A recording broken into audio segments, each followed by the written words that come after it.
का चैप्टर आप कहां रखेंगे? जब हम पूरी लगन, मेहनत और ईमानदारी से पढ़ाई करते हैं, फिर भी बार-बार असफलता मिलती है, उस स्थिति में मन में अवसाद और शारीरिक नष्ट एक का हमें कैसे। विषय थोड़ा सा जानकारी आपसे चाहिए, जिसका भी प्रश्न हो। क्या परीक्षा हमारे चैप्टर से अलग होती है क्या? अपने चैप्टर को सही ढंग से स्वाध्याय ना करना है, ये हमारी गलती है। ये बात लोग गलत कहते हैं कि हम प्रयत्न करने पर भी असफल रहे। तुम्हारा प्रयत्न ही ठीक नहीं था। जब आपके पढ़ाई का समय है, आप बॉयफ्रेंड बनाएंगे, आप गर्लफ्रेंड बनाएंगे, आप गंदी बातें करेंगे, आप गंदे चैप्टर अपने दिमाग में रखेंगे, तो अपने स्वाध्याय का चैप्टर आप कहां रखेंगे? तो फेल तो हो ही जाएंगे। यदि संत जन, गुरुदेव जन अपने शिष्य जनों या अपने प्रियजनों को मुंह चुपड़ी बात करें, वो ठीक नहीं है, उसका नाश हो जाएगा। अगर वैद्य रोगी के अनुकूल बोलेगा तो नाश हो जाएगा, अगर मंत्री राजा के अनुकूल बोलेगा तो नाश हो जाएगा। मंत्री को चाहिए राजनीति के अनुकूल बोले, वैद्य को चाहिए उसके स्वास्थ्य के अनुकूल बोले, गुरु को चाहिए शिष्य का मंगल हो ऐसा अनुकूल बोले। तो आप हमको ये विचार बता दीजिए कि अपने चैप्टर से अलग प्रश्न अगर दिया जाए तब तो हो कि हमारा प्रयत्न सफल हो गया। अपने चैप्टर पर अगर हम हैं तो हम फेल नहीं हो सकते। अपना चैप्टर बदल दिया। एक 17 साल की बच्ची यहां बैठे हुए कह रही थी मैं शराब पीती हूं, मैं सिगरेट पीती हूं, यहीं बैठ के बोली थी।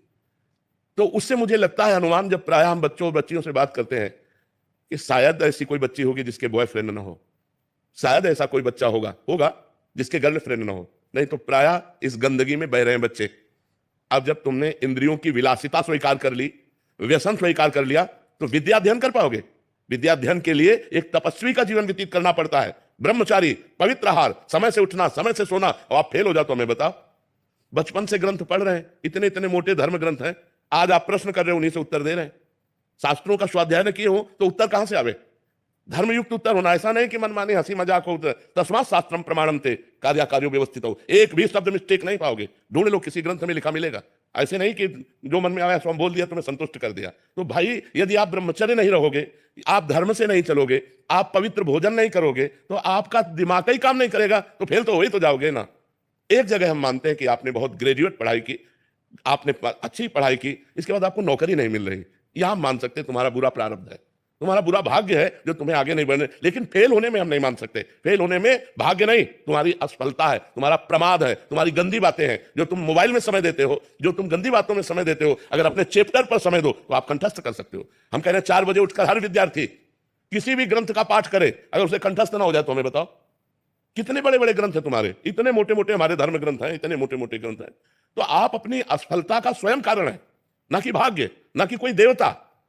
आप हमें इस विषय पर बताइए, यदि कहीं भी आपको संशय लग रहा हो।